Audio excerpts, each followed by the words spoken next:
Yo no voy a condenar algo en el cual, pues, mi padre participó. Sí, el padre del expresidente del gobierno de España, José María Aznar, fue un falangista que tuvo labores importantes en la propaganda y prensa del régimen franquista.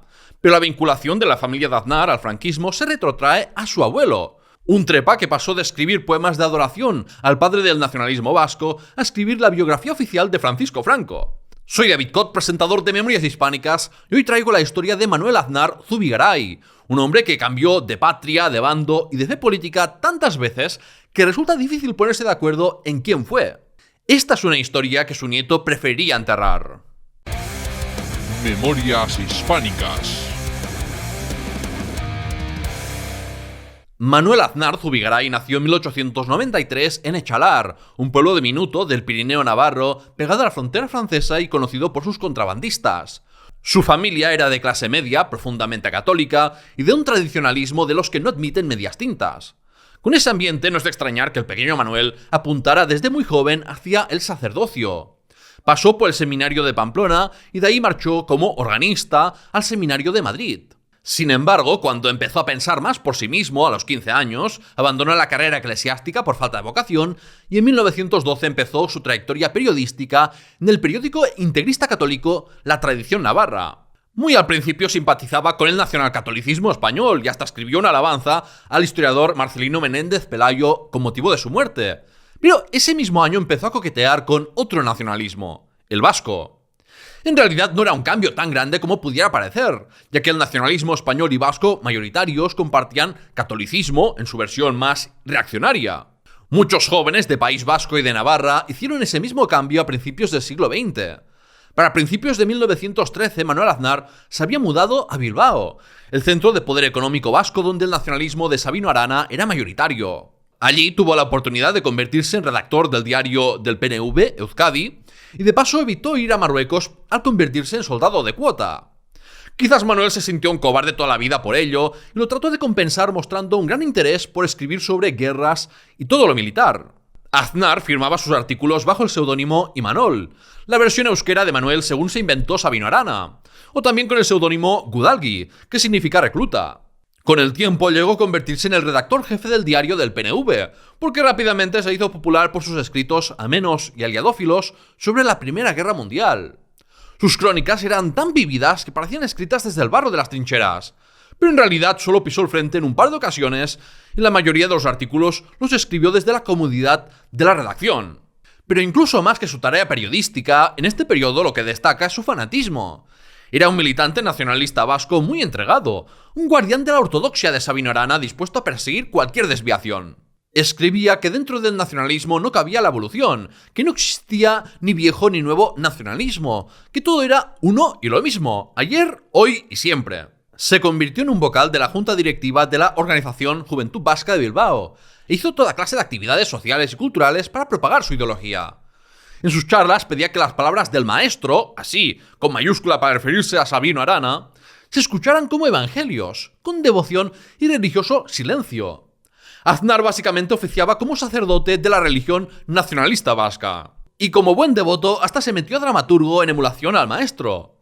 Escribió una obra de teatro titulada El Jardín del Mayorazgo, donde una joven de un caserío vasco, pretendida por un canalla de origen castellano, es salvada por un héroe que encarna a la juventud vasca. Era una alegoría de Sabino Arana salvando a la raza vasca. ¿Y quién interpretó al viril Salvador sobre el escenario ante un teatro abarrotado? Pues el propio Manuel Aznar. Al socialista Indalecio Prieto no le gustó un pelo la obra y dijo que vertía contra España las más viles calumnias y escarnios. Aznar se sentía a gusto en Bilbao. Era un personaje destacado del nacionalismo vasco y tenía un buen puesto en el diario que tenía la reputación de ser el que mejor pagaba. Se había casado con una hermana de un jugador del Athletic y su primer hijo, el padre de José María Aznar, fue bautizado como Manuel, pero también registrado como Imanol. Pero a mediados de 1916 apareció en su vida Nicolás María de Urgoiti, un magnate de la prensa y de la industria papelera que proyectaba fundar un gran diario en Madrid, El Sol, con una línea editorial nacionalista española de tipo monárquico-liberal y regeneracionista. Y aquí Aznar empezó a vivir una doble vida de manual. Seguía jurando fidelidad nacionalista vasca, mientras, en secreto, ya estaba en la nómina de Urgoiti. Sus biógrafos más amables sostienen que en esta época Aznar vivió una sincera evolución intelectual al frecuentar tertulias de intelectuales bilbaínos cercanos al españolismo. Sin embargo, no hay pruebas de su asistencia a esas tertulias y una explicación más sencilla que, siguiendo la ley de Ockham, es la más verosímil. Aznar recibió de uno de los hombres más poderosos del país la oferta de un sueldo mejor y la oportunidad de vivir en la capital, donde se cocían las grandes decisiones políticas del país. Y el abuelo del expresidente no se lo pensó mucho y demostró ser tan mercenario como tantos periodistas de hoy en día. En 1917 abandonó el barco del nacionalismo vasco, pocos años antes de que el movimiento entrase en un periodo de estancamiento y de trifulcas internas. Manuel Aznar se distanció así en una entrevista de su pasado político, cita: «Al poco tiempo surgió en todas las Vascongadas un robusto movimiento nacionalista. Yo me sumé a él porque me pareció algo romántico y algo distinto de los movimientos interiores, una modo de irrupción vasca en España, una incursión de la inteligencia y de las energías de mi país en el páramo de la política centralista. Mi nacionalismo no tenía nada que ver con el secesionismo cerril que después ha preponderado». Fin de la cita. Se trataba de una amnesia oportunista, que buscaba diluir el hecho de que en su juventud se había presentado como defensor acérrimo de los postulados de Sabino Arana, quien era nítidamente un independentista vasco. En noviembre de 1917 formó parte del equipo fundador del diario El Sol, del que se convirtió en director menos de un año después. Desde el periódico apoyaba al gobierno liberal del conde de Romanones, y tras el desastre de Anual viajó al Rif y defendió la españolidad del protectorado de Marruecos. Sin embargo, la postura que defendía de que el problema de Marruecos no se solucionaba con más guerras sino con una colonización económica es la clase de postura que disgustaba a militares africanistas de la tendencia de Franco. En marzo de 1922 fue despedido como director del Sol por un declive en las ventas y bajo rumores de haber cometido malversación de fondos. Aznar decidió probar suerte en Cuba y dirigió algunos periódicos en la antigua colonia española. Desde allí se declaraba ferviente admirador de la dictadura de Primo de Rivera. Hacia finales de 1930, con la monarquía de Alfonso XIII en descomposición, se produjo un golpe dentro del accionariado del Sol y tomaron el control del periódico unos monárquicos conservadores. Estos llamaron de vuelta a Aznar para dirigir el diario y le ofrecieron convertirse en el periodista mejor pagado de España. Pero cuando todavía estaba en alta mar, el navarro recibió la noticia de que la monarquía había caído. No hubo ningún problema porque el chaquetero y su diario cambiaron la piel monárquica por la republicana. Cualquier cosa por la pasta. El grupo editorial del Sol atravesaba apuros económicos en 1933 porque el gobierno no les permitía subidas de precios, de manera que los accionistas tomaron un préstamo de Juan March a cambio de sumarse a su guerra mediática contra el gobierno de Manuel Azaña. Esto ya lo comenté en el episodio sobre cómo este multimillonario destruyó a la Segunda República, que te animo a ver si no lo hiciste ya y de paso suscribirte para más historias de España. Pues bien, en junio de ese año Manuel Aznar fue cesado otra vez como director de El Sol porque su perfil no encajaba con la dureza contra el gobierno que se necesitaba tras el cambio estratégico del periódico. El periodista mercenario aprendió la lección y vio que los tiempos viraban hacia la reacción. Se afilió al Partido Republicano Conservador de Miguel Maura y gracias a un enchufe proporcionado por Maura se convirtió en secretario de la Compañía de Tranvías de Madrid. Al mismo tiempo trabó amistad con José Antonio Primo de Rivera y elaboró un presupuesto para hacer un diario de Falange. En las elecciones de febrero de 1936, el abuelo de Aznar se presentó como candidato a diputado por Albacete, pero no lo hizo en las listas ni de Maura ni de Primo de Rivera, sino en la candidatura de centro-derecha de Portela. Era una coalición organizada por el último gobierno del bienio derechista, que esperaba obtener muchos votos, entre otros medios, con fraudes electorales aprovechando que habían nombrado a los gobernadores provinciales y tenían apoyos entre los caciques rurales. Era el tipo de proyecto atractivo para revistas sin principios como Aznar. Sin embargo, la candidatura fracasó ante el éxito inesperado del Frente Popular. El periodo más oscuro de la biografía de Manuel Aznar Zubigaray es el de la Guerra Civil. José María Aznar admitió desconocer los detalles de esta historia. Lo único seguro es que el golpe de Estado de julio de 1936 pilló a Aznar en Madrid, y que alguien que había jugado a tantas bandas como él podía convertirse fácilmente en objetivo de milicianos. Los hagiógrafos de la familia Aznar dicen que fue encarcelado en una checa por socialistas y anarquistas. Fue condenado a muerte, pero milagrosamente escapó a Francia gracias a sus contactos obreros de la compañía de tranvías y a las gestiones del socialista Juan Negrín. Otras versiones omiten la pena capital y sustituyen a Negrín por Indalecio Prieto o un anarquista llamado Francisco Beiró. Prieto, el mismo que detestó su obra teatral antiespañola de cuando era nacionalista vasco, contó que Manuel Aznar temió por su vida y buscó su ayuda. El socialista le ofreció una escolta y le aconsejó no salir de su despacho. 2 días después, Aznar se disfrazó de miliciano con un mono azul y fingió entusiasmo revolucionario por nacionalizar la compañía de tranvías.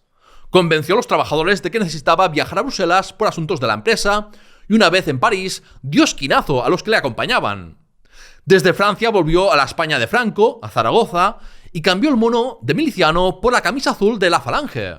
Estuvo a punto de ser nombrado director de un diario falangista cuando fue detenido por una denuncia de alguien influyente, que lo declaró enemigo del movimiento por su cambiante pasado político, que incluía haber adulado durante un tiempo a Azaña. Fue encarcelado en Valladolid y, según algunos testimonios, condenado o al menos amenazado de muerte. Que no lo aguantase ni los suyos es algo que no suelen destacar los hagiógrafos derechistas. Recibió un indulto, ese recurso tan odiado por los del círculo de Aznar Nieto. Lo firmó el general Mola tras recibir presiones de diversos falangistas amigos del periodista navarro, pero a cambio Manuel Aznar tuvo que marcharse de España. Se retiró al País Vasco francés durante unos meses, pero desde el minuto 1 se puso a trabajar para regresar a lo grande y ganarse la confianza del nuevo Estado. Conoció a Manuel Halcón, aristócrata y director de una revista falangista, y este intercedió para convencer a Ramón Serrano Suñer y al propio Franco de lo útil que podía ser Manuel Aznar para el nuevo régimen. Eso hizo que su destierro fuera breve, y en la primavera de 1938 ya había sido autorizado por el cuñadísimo para cubrir el frente de guerra para el periódico El Heraldo de Aragón. Sus crónicas de guerra glorificaban a los sublevados, exaltaban sus heroicidades y especialmente ensalzaban la inteligencia y liderazgo del caudillo. En uno llegó a decir que las hazañas del Cid, Ramón Cabrera o O'Donnell palidecían al lado de las de Franco.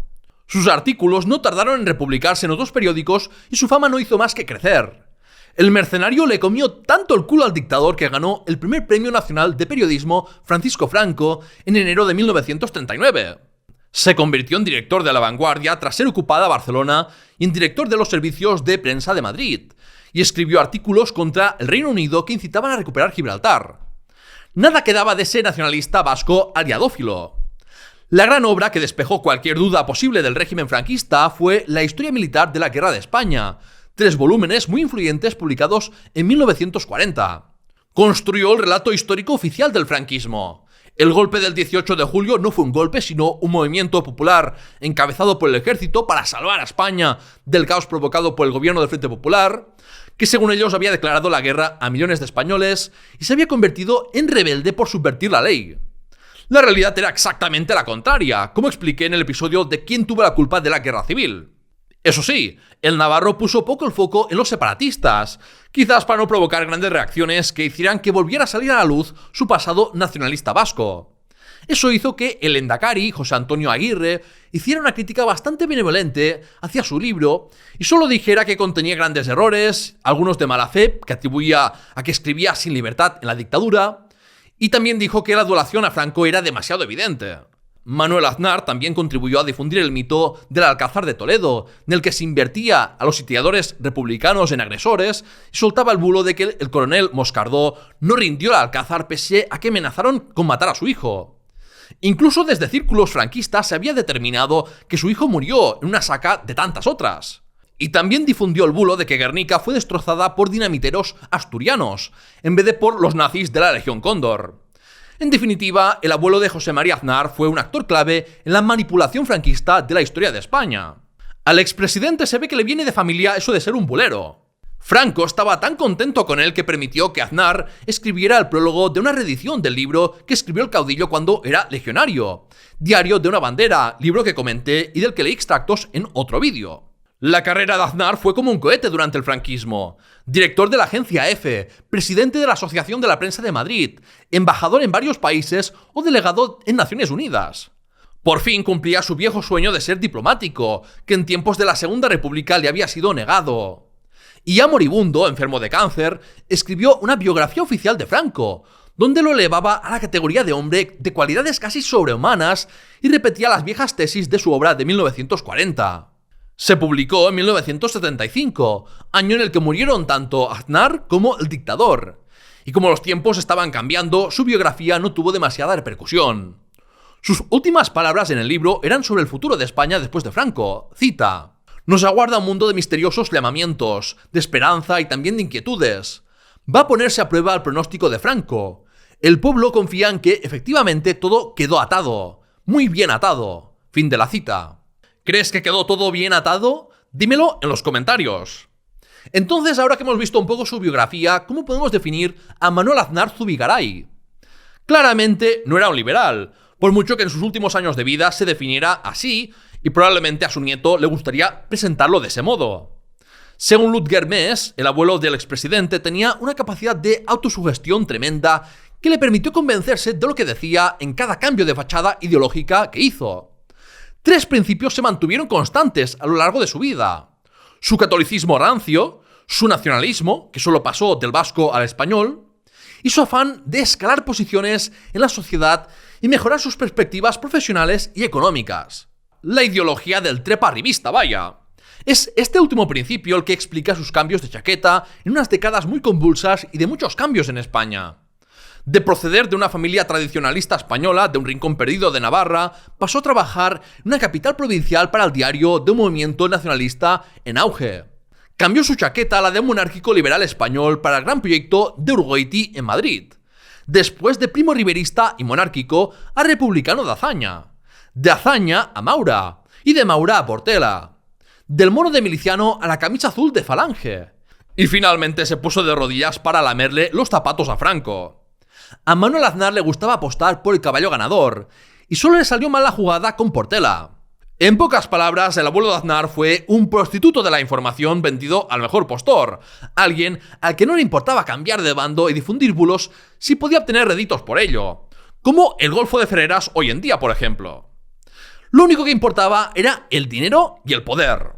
La estabilidad del régimen de Franco le permitió dejar de jugar al arriesgado juego de cambiar de chaqueta, pero no me cabe ninguna duda de que de haberse caído la dictadura antes y de haberse reinstalado una democracia burguesa, se hubiera presentado como el demócrata más convencido.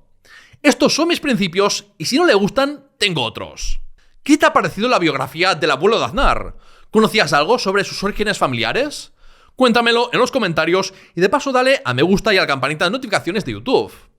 Puedes apoyar mi divulgación en patreon.com/lahistoriahispana y obtener beneficios como acceso anticipado a todo mi contenido, acceso a carpetas con miles de imágenes históricas o un episodio elegido por ti. A lo largo del episodio he hecho algunas referencias a otros vídeos que hice y te animo a verlos a continuación si te los perdiste. Gracias por tu atención y hasta la próxima.